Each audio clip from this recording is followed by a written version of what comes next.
There's a sense of distrust in the Black community when it comes to health care, from stereotyping to improper diagnosis and treatment. Race and medical ethics is a serious issue, and many of you may remember the Tuskegee Project, where Black men became the subjects of human experimentation in the name of science. Well, organ theft is also another disturbing reality.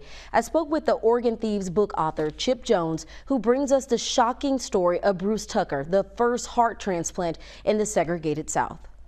Bruce Tucker was a 54-year-old factory worker in Richmond, Virginia in 1968. And he was ending his work week with some friends, and he suffered a fall off of a wall, hit his head. He was badly head injured and rushed to the local emergency room. Now, this was at what was then called the Medical College of Virginia. He entered the hospital. He was conscious.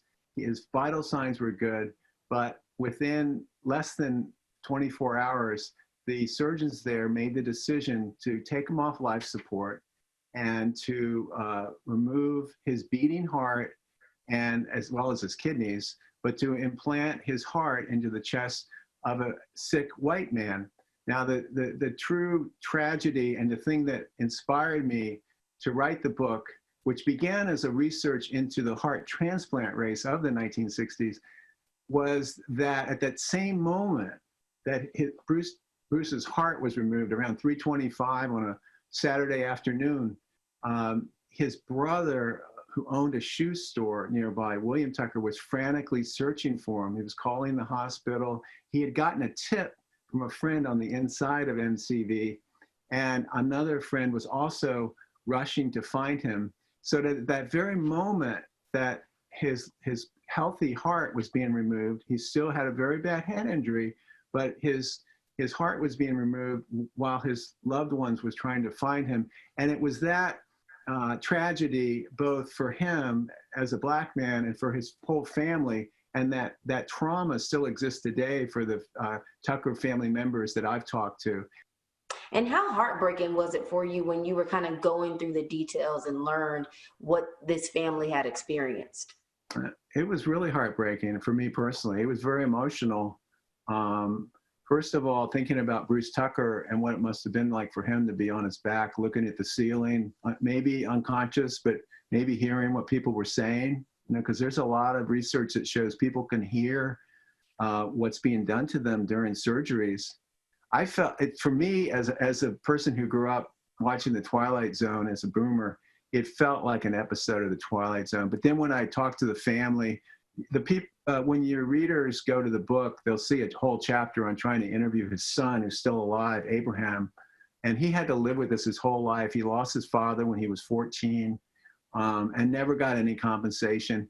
And I didn't want to force myself on him just because I was writing a book. And I really left it up to him. He decided not to be interviewed, and I really respected that. Another one of his family members did talk to me, and I was able to provide some of the family story. But all along the way, Brittany, it was a real life changer for me. And why was it so important to be able to get his family's message out there? Well, I think because it ties into the suspicions of medical care that I learned about, as a privileged white person. I knew nothing about the history of medical research that goes all the way back to the 1800s or 1700s.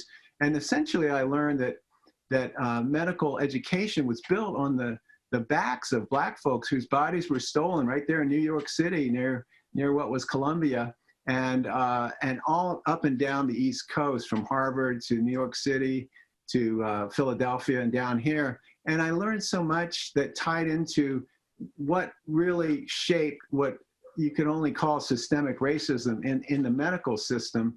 And those suspicions still exist today. And I think for Black families, I think that the issue is to own your medical story, to make sure that when you talk to your healthcare provider, and you should have a healthcare provider, that you can have your wishes in your electronic medical record and have that happen before you're too old or you're too ill to be able to express your wishes. You should have a family member who's been informed about if certain things happen, how long do you want to stay on life support? Because we live in this age where, you can be kept alive for a long time, but it may not be the quality of life that you want. I'm really hoping that out of this will be some healing and some positive energy from what until now was, just a really hard, tragic story.